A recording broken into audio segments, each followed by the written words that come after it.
finally, I have one. Can you share with us any update on the talks?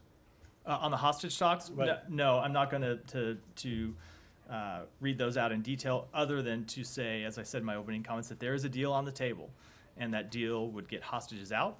It would deliver a temporary ceasefire of 6 weeks, and it would allow more aid to come in. So we hope Hamas will accept the deal. Jen. On the hostage talks, Matt, what do you make of the fact that Israel did not send a delegation to Cairo for these continued working level talks? I will let Israel speak for itself.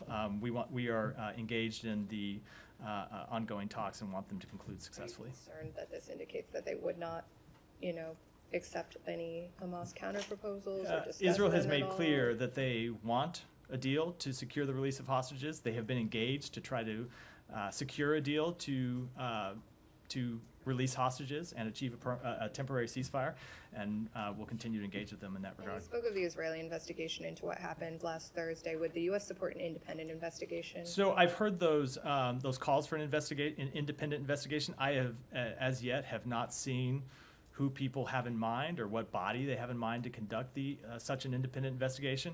I did note that the UN says that it is sending UN staff into hospitals to look at the nature of the wounds to see if it was a small number of people who were killed by gunshot or whether it was a larger number, or whether the deaths came as a result of being run over by trucks or crushed in the horrific events that occurred.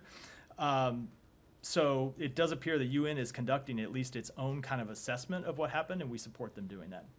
And then on the Gantz visit, there's been a lot of political furor in Israel from Netanyahu and members of his coalition. Does the U.S., I guess, can you talk us through why you thought it was still appropriate to meet with Gantz? So Benny Gantz is a member of the War Cabinet, someone with whom the Secretary has engaged in his visits to Israel, someone with whom the Secretary has had one-on-one phone calls on repeated occasions when we're back here in the United States. So what ministers travel to the United States and how they make those decisions and how they coordinate it is ultimately an internal matter for the government of Israel to determine on their own. For our part, we find him an important figure inside the Israeli government to engage with, and given the number of issues that we have currently that we are in discussion with the government of Israel about, including the need to surge humanitarian assistance in, for our purposes, it's an important meeting to have. I have a couple on Haiti when we were talking about this. Let's go ahead. We'll go ahead and go to Haiti, and I'll come back.